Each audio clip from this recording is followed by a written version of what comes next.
충만한 은총이 함께 하시기를 축원합니다. 인생은 미완성입니다. 어디서 많이 들어본 것 같죠, 그죠? 인생은 미완성. 한번 노래 가사를 한번 볼까요? 인생은 미완성. 인생은 미완성 쓰다가 많은 편지. 그래도 우리는 곱게 써가야 해.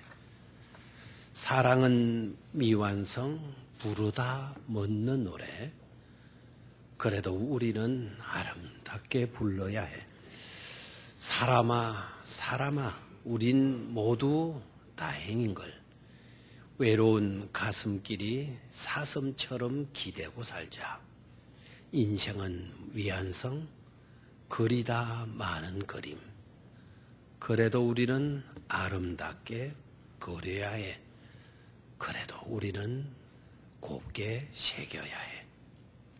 친구야, 우린 모두 나그네인걸.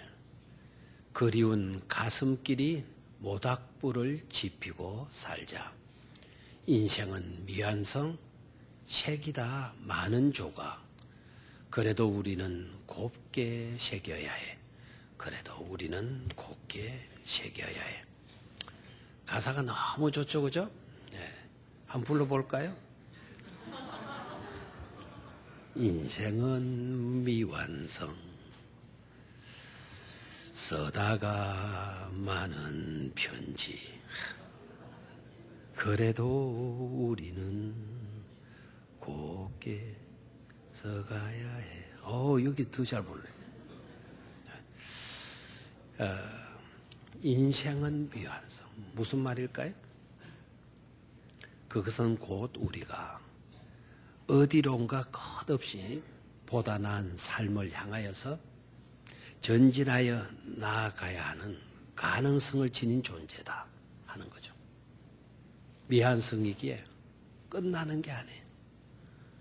뭔가를 향해서 계속 전진해 나아가야 하는 그런 가능성을 지닌 존재. 그게 바로 우리 인생이라는 거예요.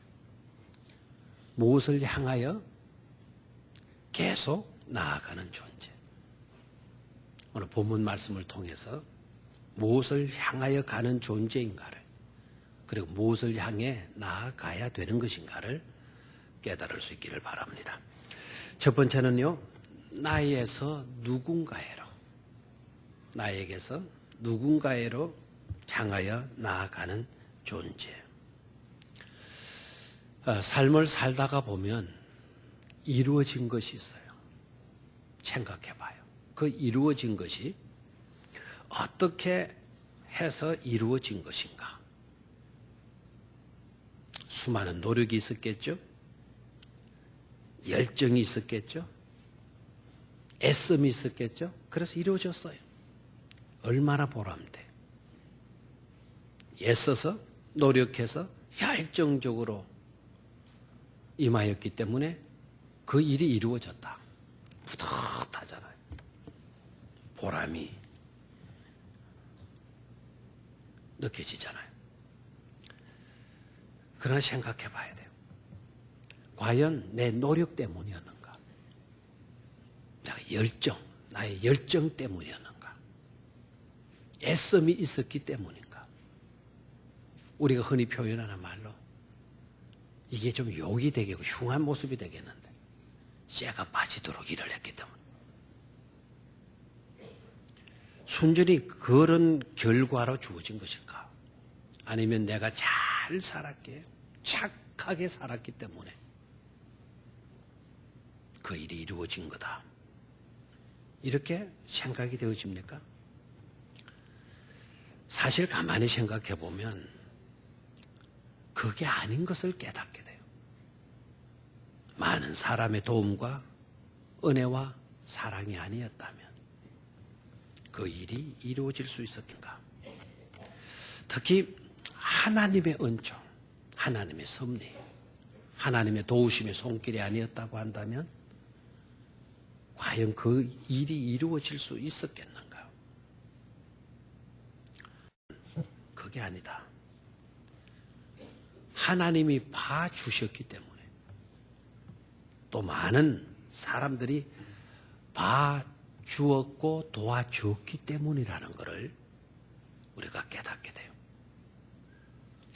그 어떤 것도 누군가의 배려가 없었다면, 누군가의 자비와 사랑이 없었다고 한다면 그 어떤 것도 될 수가 없다라는 것을 깨닫게 되죠. 야곱의 고백을 오늘 들어봐요. 야곱의 고백 29절을 앞부분만 같이 한번 읽도록 하겠습니다. 시작. 이스라엘이 죽을 날이 가까우매 그의 아들을 이르되 이제 내가 네게 은혜를 입었거든 청하노니 됐습니다. 거기까지만. 이스라엘이 누구입니까? 야곱이에요. 야곱이 죽을 때가 된 거예요. 죽을 날이 가까웠어요.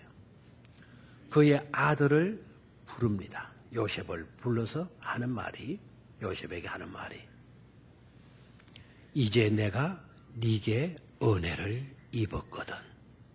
이제 내가 네게 은혜를 입었거든. 여러분 야곱을 알잖아요. 야곱이 얼마나 열심으로 살은 사람, 악착 같은 사람 아닙니까?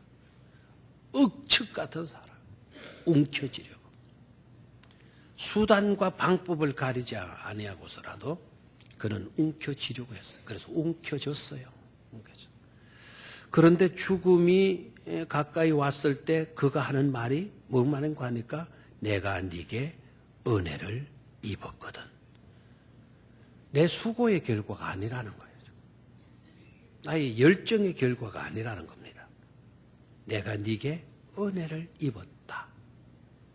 너로부터 내가 은혜를 입었다. 고백하고 있는 겁니다. 성경의 많은 사건들을 보게 되면 바로 그런 점에 카메라의 앵글을 맞추고 있다는 사실이에요. 네가 노력해서 이루어진 것이 아니다. 네가 열정적인 그런 진념을 가지고 애썼기 때문에 이루어진 것이 아니다. 누군가의 도움이 있었다. 참아주는 자가 있었고 봐주는 사람이 있었다. 그래서 카메라의 앵글을 거기에다가 맞추어서 그것을 우리에게 보여주는 거예요. 깨달으라고. 지금까지 우리의 능력과 노력으로 또한 착하게 살았기 때문에 오늘 이 시간이 주어졌고 이런 일들이 내게 이루어진 것이다 생각하게 되면 안 돼요. 그러면 그 순간으로 모든 것은 끝나버리고 마는 거예요. 인생은 미완성이에요. 그와 같은 생각에서 이제는 너로 관심을 좀 바꿔야 돼. 누군가에게로 그 삶의 방향을 옮겨 놓을 수 있어야 돼요. 나의 수고 때문만이 아니었다. 열정 때문만이 아니었다. 내 주변의 고마운 분들, 내게 은혜를 주고 있는 고마운 그런 사람들 때문에 오늘 내가 이 자리에 이르를 수 있었던 것이다. 특히 하나님의 은혜를 저버리는 저와 여러분들이 되어져서는 안 될 줄로 믿습니다. 이번에 터키 성지순례에서 가이드가 젊은 목사님 아들이었어요. 장가도 안 간 젊은 아들이었는데 터키 문화, 이 중동 문화, 이스라엘 문화에 대해서 많이 알고 있더라고요. 여러분이 아시다시피 터키와 우리나라는 같은 형제 국가인 줄로 믿습니까? 터키와 우리는 형제 국가예요. 6.25가 터졌을 때 가장 많은 젊은이들을 우리 한국 전쟁에 파견을 했던 그런 나라예요. 우리나라를 형제 민족으로 생각하고 많은 군인들을 파송해서 젊은이들이 많이 죽어가죠. 터키가 아니고 터키 군대가 투입된 거는 가장 어려운 전투. 그곳에 이 터키 군인들이 들어간다는 거예요. 많은 희생자가 있을 수밖에 없었던 거죠.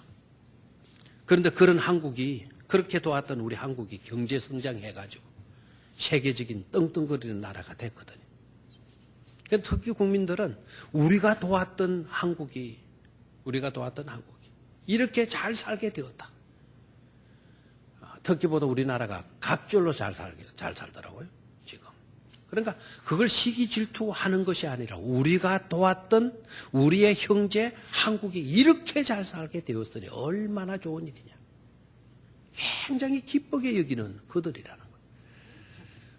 그런 차제에다가 88 올림픽이 우리 한국에 있었잖아요.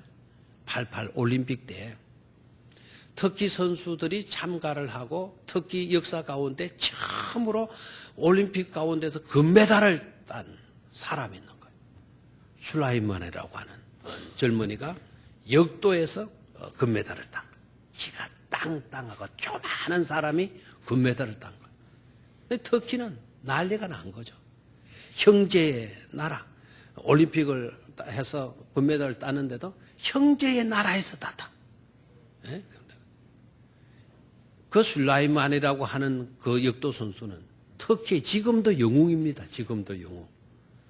자기 나라 대통령은 몰라도 그 금메달을 딴 그 슐라이만이라고 하는 그 역도 선수는 영웅으로 여겨요. 지금도 그의 파워가 엄청나다라는 거예요. 이 슐라이만이라고 하는 이분이 한국에 와서 역도해서 금메달을 따고 막 취재진이 왔다 갔다 하지 않겠어요? 근데 이분이 한국 국민들에게, 젊은이들에게 물어봤다는 거예요. 터키를 어떻게 생각하느냐. 그러니까 우리 한국 젊은이들이 터키에 대해서 아는 바가 없다라는 거예요. 터키는 어느 지역에 있는 나라 정도로 알고 있다라는 거예요. 슐라이만이 여기서 충격을 먹은 거예요. 충격을. 금메달을 따고 돌아갔어요. 돌아가는데 공항에 내리자마자 뭐 취재진들이 뭐 다 달라들겠죠. 금메달 사상 처음으로 땄으니까. 그리고 카프레이드가 벌어지는데 16km 정도 차로 프레이드를 하는데, 축하 행리를 하는데 16km 축하 행리를 하는데 무려 6시간이 걸렸다는. 이 가는 겁니까? 걸어가는 겁니까? 네? 엄청난 백성들이 나와서 한우를 한 거겠죠? 기자들이 물었어요. 한국에서 금메달을 따니, 우리 형제 나라 한국에서 금메달을 따니 얼마나 기쁘냐고 소감 한마디 이야기하라고. 그래 슐라이만이라고 하는 이 조그만 역도 선수가 진지한 모습으로 이렇게 말을 하는 거예요. 국민 여러분, 짝사랑 좀 그만합시다. 우리의 형제 그들은 우리를 기억하지 못합니다. 짝사랑 그만하자고. 짝사랑. 우리는 지금 크게 잘못하는 게 있어요. 우리가 이렇게 잘 사니까, 우리가 잘나서 잘 사는 것처럼, 한강의 기적이 그냥 이루어진 것처럼 우리 이렇게 생각하고 있는 거예요.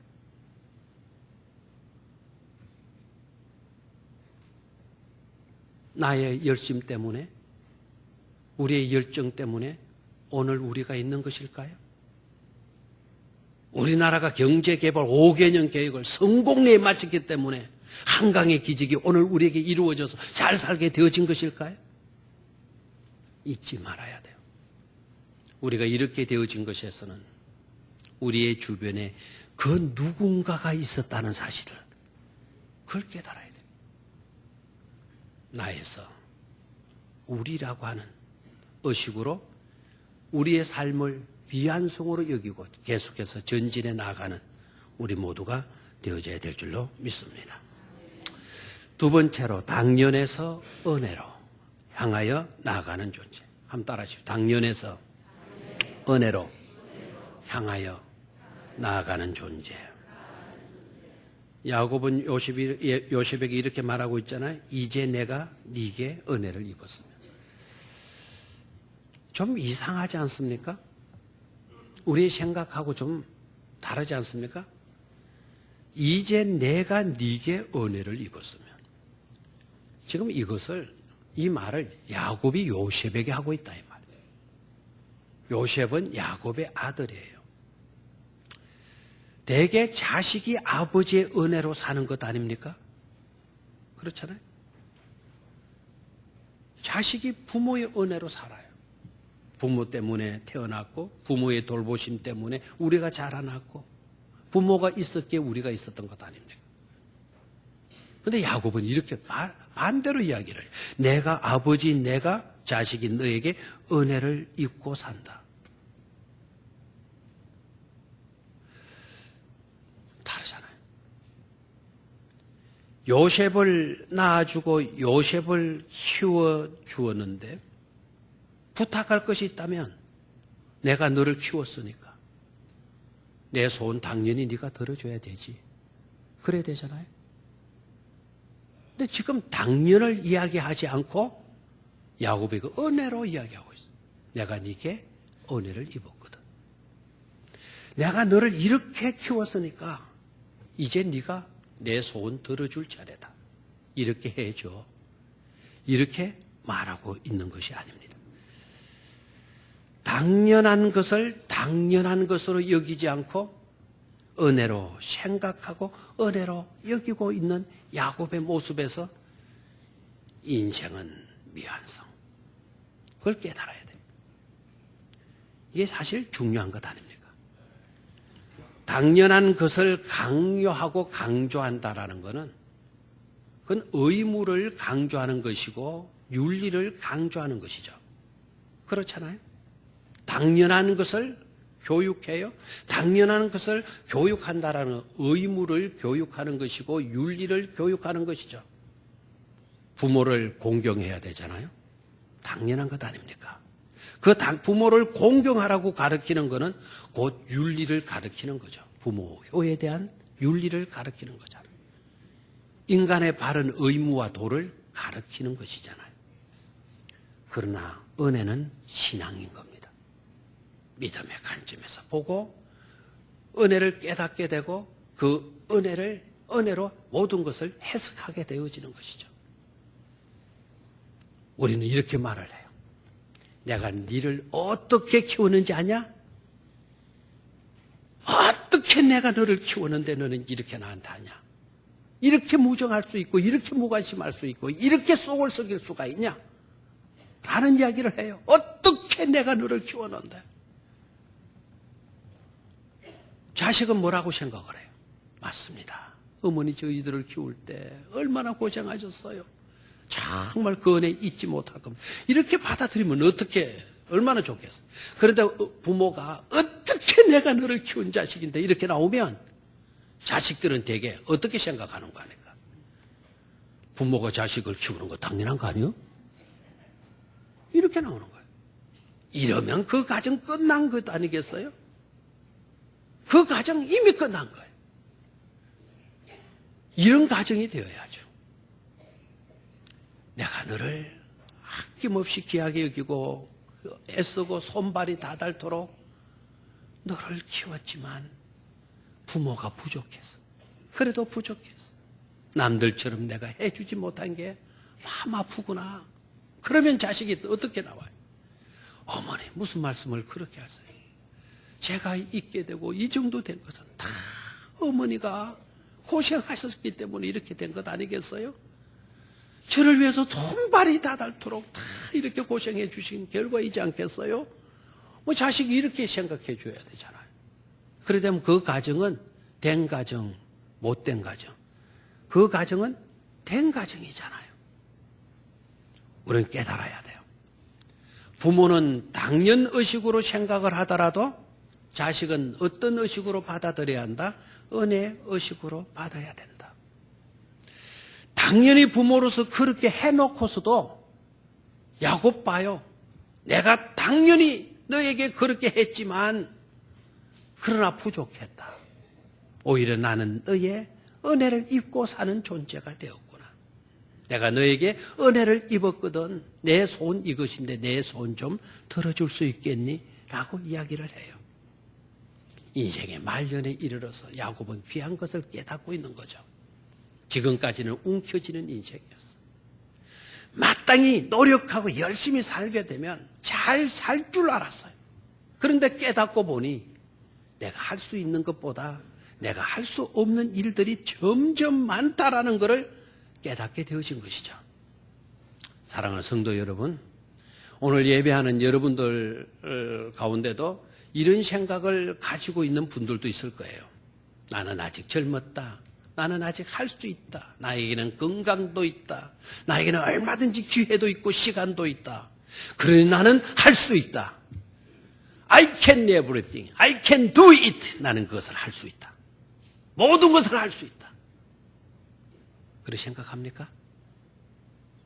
물론 아멘으로 대답할 수 있습니다. 그러나 여러분 곰곰이 생각해봐요. 과연 할 수 있는 일이 그렇게 많은가?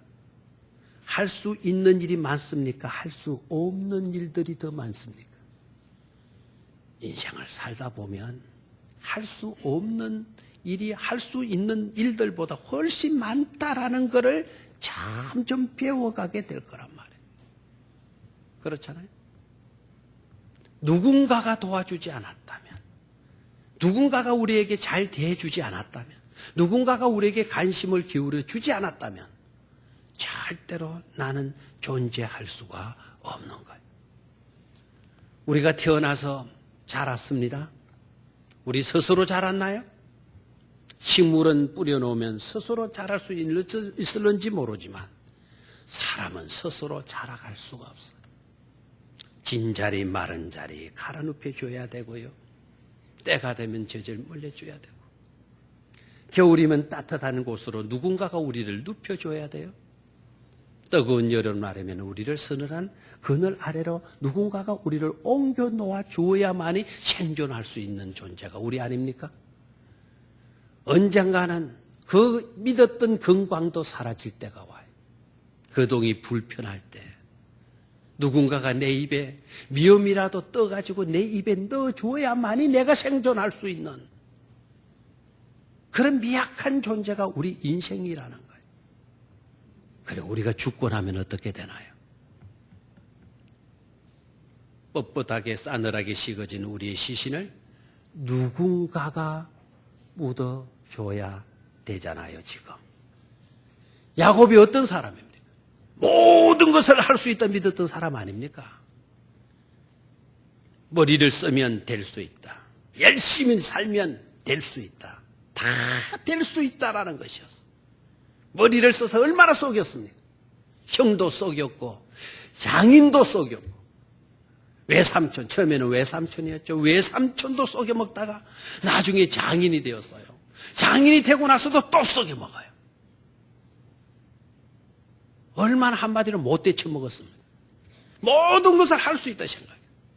그런데 지금 와서 봐요. 자기의 죽음을 걱정하는 거예요. 내가 죽고 나거들랑. 다 할 수 있지만 죽고 난 숨이 떨어진 나를 누가 묻어줘요? 누가 묻어줘? 야곱이 지금 요셉을 불러가지고 부탁하는 말이 그거 아닙니까?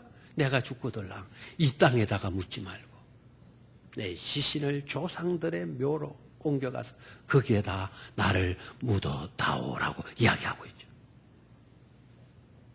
놀랍잖아요? 당연히 그렇게 해야 될 일임에도 불구하고 야곱은 당연을 강조하지 않고 은혜를 입었거든.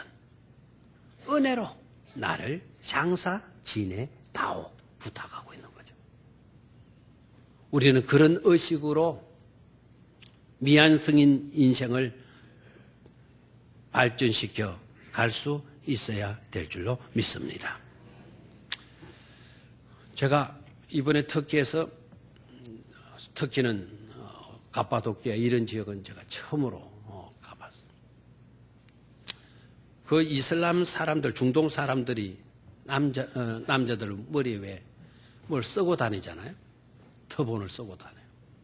근데 그게 그냥 자기네들 풍습으로 쓰고 다니는 것인 걸로 생각을 했고, 그렇게 생각을 했는데 그게 상징하는 의미가 굉장히 크다라는 이야기를 들었어요. 그게 뭘 의미한 거라 하니까 그 사람들은 객지에서 죽어서 땅에 묻히지 못하고 그냥 썩어지는 것이 된다면 그건 신으로부터 저주받은 것으로 생각을 한대요. 사람이 어떻게 될지 모르잖아요. 그래서 혹시나 내가 아무도 모르는 그런 타지에서 객사하게 되어진다면 내 머리에 쓰고 있는 터본을 풀어서 내 몸을, 내 시신을 싸고 그리고 나를 좀 묻어달라고 하는 그런 의미를 갖고 있다는 거예요. 근데 남자들은 그걸 다 쓰고 다니잖아요. 그러니까 적어도 나를 이 천으로 싸서 나를 묻어줄 수 있기를 바랍니다. 근데 그네들의 통속적인 생활 속에 그게 배어 있다라는 거예요. 죽으면 내가 내 자신을 어떻게 할 수 없잖아요. 그게 우리 인생이라는 거예요. 그래서 당연 의식에서 어떤 의식으로 나아가야 된다. 은혜 의식으로 나아가야 된다. 너의 도움이 없어서는 나는 안 된다. 너의 관심이 없어서는 나야 안 된다. 너의 배려가 없어서는 나는 존재할 수가 없다. 그래서 당연을 강조하지 말고 뭐를 강조하는 인생으로, 은혜를 강조하는 인생으로 나아갈 수 있게 되기를 축원합니다. 옆에 있는 사람들 귀히 여기세요. 나 좀 잘 도와줘. 나 좀 잘 봐주십시오. 인사하십시오.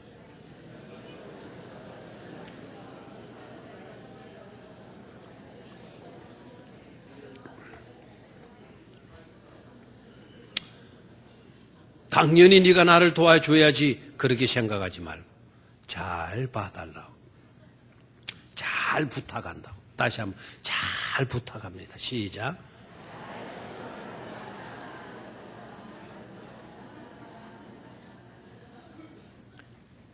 속으로도 이렇게 마음먹은 사람 없죠. 에이그 네 꼴에 뭐를 나를 도와준다. 그런 생각 먹지 마세요. 아무리 형편없이 보여도요, 그 사람보다 더 형편없는 상황에 내가 놓일 수 있다라는 거 깨달아야 돼요. 세 번째, 따라하십시오. 이곳에서 저곳으로. 야곱은 요셉에게 이렇게 말을 하잖아요. 내가 네게 은혜를 입었거든. 내가 부모로서 너를 교육시켰고 너를 위해서 고생 많이 했기 때문에 당연히 너는 내 소원 들어주리라 믿는다. 나를 장사 지내다. 뭐 이렇게 해야 되는데 당연을 강조하지 않고 은혜를 강조하고 있어. 내가 네게 은혜를 입었거든. 애굽에서 나를 마지 말고 장사하지 말고 29절 뒷부분이죠. 애굽에 나를 장사하지 아니하도록 해라. 나를 애굽에다가 묻지 말고 30절 내가 조상들과 함께 눕거든 너는 나를 애굽에서 메어다가 조상의 묘지에 마라 그러나요? 장사하라. 이곳에다가 묻지 말고 저곳에다가 묻도록 해라. 이렇게 지금 부탁하는 거예요. 그것도 언약을 체결하는 거예요. 언약을. 그 나라 그때의 풍습대로 해서 손을 환도뼈에 넣게 해서 굳게 약속해라. 나를 애굽 땅에 묻지 말고 조상들의 묘가 있는 가나안 땅에 나를 장사 지내달라. 그 부탁을 하는 거예요. 그 부탁을 굉장히 중요시 여겼기 때문에 환도뼈에다가 손을 넣게 해서 약속을 받는 거예요.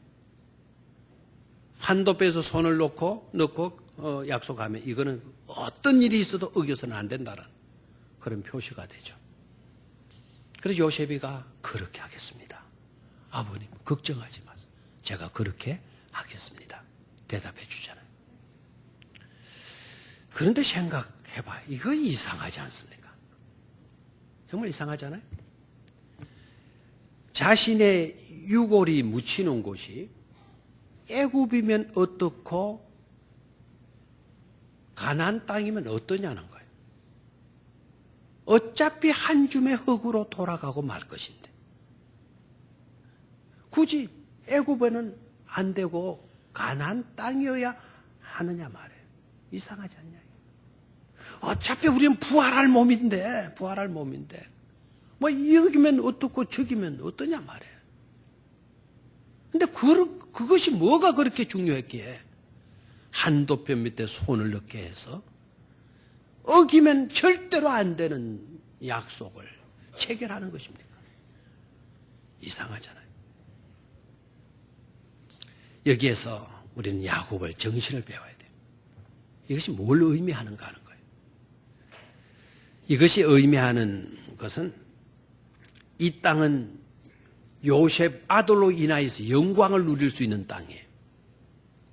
그리고 이 땅은 많은 물건을 쌓아두고 떵떵거리면 누릴 수 있는 그런 곳이에요. 그런데 야곱은 그런 것 가지고는 안 된다라는 거예요. 그러면 저곳, 그 땅은 어떤 땅이냐? 그 땅은 하나님의 언약이 있는 땅이에요. 하나님이 축복으로, 복으로 주신 땅이잖아요. 그러니까 야곱에게 중요한 것은 이 땅의 풍요를 중요시 여긴 것이 아니고 하나님의 언약이 있는 곳이어야 한다. 하나님의 언약을 중요시 여기고 있는 것이죠. 이 땅의 영화를 누리는 것을 중요시 여기지 아니하고 믿음의 조상들의 대열에 속하는 것을 야곱은 더 귀히 여기고 그것에 더 큰 가치성을 두고 있는 것 아니겠어요? 결국 중요한 것은 하나님의 언약이고 하나님의 나라라는 거예요. 하나님의 나라, 하나님의 그 축복된 그 땅, 죽어서라도 그곳에 놓이겠다는 것이 야곱의 생각이었던 것이죠. 내가 한 줌의 흙이 되어지더라도 선택받지 못한 이곳이 아니고 한 줌의 흙이 되어지더라도 언약의 땅에서 한 줌의 흙이 되어져야 된다는 그런 믿음을 야곱이 갖고 있었던 것 아니겠어요? 그리고 그의 마지막을 봐요. 이 말을 땅에 대고 하나님께 경배를 드리고 있어요. 그곳을 바라보면서, 이곳을 바라보면서 아쉬워하는 모습이 아니고 저곳을 바라보면서 하나님을 우러러 바라보며 무릎 꿇고 경배하고 있잖아요. 인생은 미안성. 우리도 언젠가는 그와 같은 것을 바라보면서 나아가는 우리가 되어져야 될 줄로 믿습니다. 우리 이번 성지순례 하면서 버스를 잘 탑시다. 버스 잘 탑시다. 강조해서. 그리고 이번 갔다 온 친구들, 우리 젊은이들에게 물어봐요. 어떤 버스 탔어? 물어봐요. 그러면 애들의 대답이 밥버스 탔어요. 그래요. 밥버스. 얼마나 바빴는지. 바빴어. 이러면 재미가 없고, 바빴어. 알겠어? 무슨 버스 탔어요? 바빴어. 그 어떤 교회도 이런 스케줄로 성지순례 하지를 못한대요. 물론 약점도 있어요. 살인적인 스케줄이었다 그래요. 젊은이들이 아니고서는 갈 수 없는, 볼 수 없는 그런 순례였다. 그러니까 바빴겠어요? 안 바빴겠어요? 그래서 바빴어. 얼마나 열심히 탔는지 몰라요. 밥버스를 타고 열심히 돌아다 보니까 와, 깨달은 점이 많아요. 너무너무 좋아요. 너무 감동 많이 받고 도전 많이 받았어요. 그래서 기뻤어 탄 거예요. 기뻤어. 밥버스 타고 나니까 무슨 버스 타요? 기뻤어 탄 거예요. 기뻤어. 얼마나 기쁜지. 기뻤어. 버스를 타고 다니는 성지순례객들을 보니까 예버스가 되는 거예요. 무슨 버스? 예버스. 그래서 무슨 버스 탔어요? 밥버스, 기버스, 예버스 탄 거예요. 예버스. 모습들이 다 좋았어요. 근데 딱 한 가지 앞으로 이제 만약에 성지순례가 이루어진다면 어른이고 아이들이고 휴대폰 금지, 카메라 노. 휴대폰하고 카메라는 가지고 가면 안 되겠더라고. 왠 줄 알아요? 애들이 막 보고 너무 감동받는 거 봐. 내 얼굴 좀 봐가지고 꼭꼭 봐가지고 막 사진 열심히 찍어요. 찍고 나면 버스 타가지고는 가이드 설명을 듣는지 모르겠어. 길은 열려 있으니까. 앉자마자 카메라에 지 사진 쳐다보는 거예요. 어디까지 와 있는데 지금? 성지에 와 있는데 그거 들여다보고 있어. 애들아 창밖을 내다봐라. 저게 요단강 까란다. 저 이즈로의 평야를 보도록 해라. 이게 갈멜산이다. 이게 발복산이다.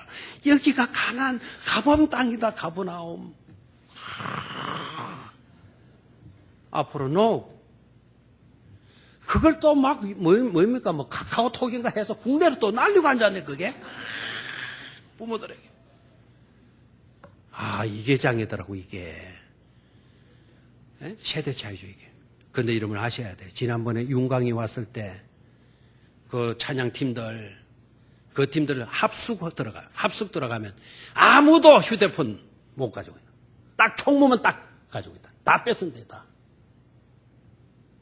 그게 실감적으로 느껴지더라고. 앞으로 우리 가면 그렇게 해야 돼. 그곳에 가서 자기 사진 나오는 게 그게 뭐가 중요하죠. 그게 좀 약점이었어. 바빴어? 예뻤어? 기뻤어? 예뻤어. 알겠나요? 그래서 휴대폰 사진기 들여다보고 사진기는 3개인가 밖에 안 가온 거 같더라고.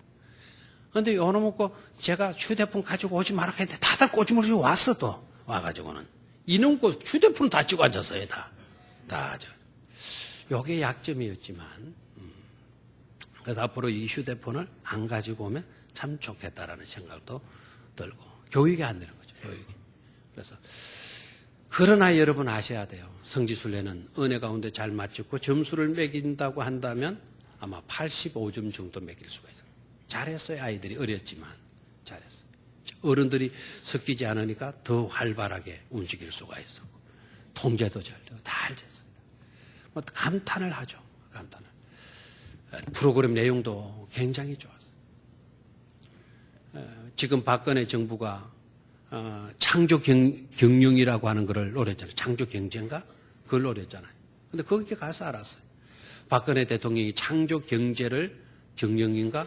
그거를 내걸게 된 거는 이스라엘을 롤모델, 역할극으로 해가지고 삼았다라는 거예요. 이스라엘에 와서 이스라엘 것을 보고 우리나라도 그걸 도입했다는 거예요. 그러니까 그 나라의 대통령이 이스라엘 수상이 한국 올 때 막 초청하고 막 한국에 왔다는 거잖아요. 그래 거기에 약 한 200명이 가까이 왔고요. 그래 이스라엘 수상이 한국을 모르잖아요. 잘 모르니까 우리 한국에 대해서 잘 설명할 수 없냐 그러니까 히브리 대학의 교수로 있고 우리 교회도 다녀갔던 이강근 목사님한테 전화가 직접 왔더래요. 나 한국 가는데 자네가 좀 나를 도와줄 수 없겠나 하더라는 거예요. 그 목사님 저하고 형님 동생으로 지내. 내가 나이가 많기 때문에 제대로 형님 불러요. 실력자거든요. 이분이 수행을 해가지고 한국에 온 거예요. 한국에 오면 난리가 나잖아요. 이강근이가 누구냐. KBS, SBS, MBC 막 그냥 취재가 다더라. 지금 얼마나 이스라엘에서 바쁜지 모른다는 거예요. 이스라엘이 어떤 데냐, 어떤 것이냐 막 묻는데요. 근데 그분이 와가지고 우리 저녁에 특강을 했잖아요. 특강을 90분 동안 특강했어요. 우리 청년들 얼마나 감동받아. 놀라운 도전을 받은 것이죠. 그래서 우리 교회도 제가 그 이야기를 했어요. 자네도 힘들게 공부를 했지 않냐. 우리 교회 아이들 키워줘라. 내가 부탁이 그거다. 우리 교회 아이들, 젊은이들 키워줘라. 여러분들 자녀들 가운데 히브리 대학에서 여러분들 아이를 멋지게 키우려고 하는 꿈이 있거든요. 이야기하세요. 키워줄 수 있습니다. 그분은. 그래서 길을 열어주실 수가 있어요. 성지순례를 은혜 가운데 잘 마쳤지만 여러분 아셔야 돼요. 우리에게는 더 난 최고의 성지순례가 남아있다라는 거. 그 최고의 성지순례가 뭔 줄 아세요? 그게 바로 천국 성지순례 알겠어요? 그곳을 향하여 우리는 끊임없이 나가야 되는 존재. 인생은 미완성이에요. 오늘 완성품이 되어진 양 오늘 여기에 머물지 말라 이 말입니다. 성지순례를 갔다 왔으니 이 순례로 끝났어. 이게 아니라는 거죠. 더 나은 순례를 향하여. 저 천국 향하여. 저 본향 향하여. 아직도 최고의 성지순례는 하나님의 나라의 순례다. 그걸 믿고 전진하는 나가는 축복받는 우리 병영교회 성도들이 다 되시기를 주의 이름으로 축원합니다. 하나님 아버지 인생은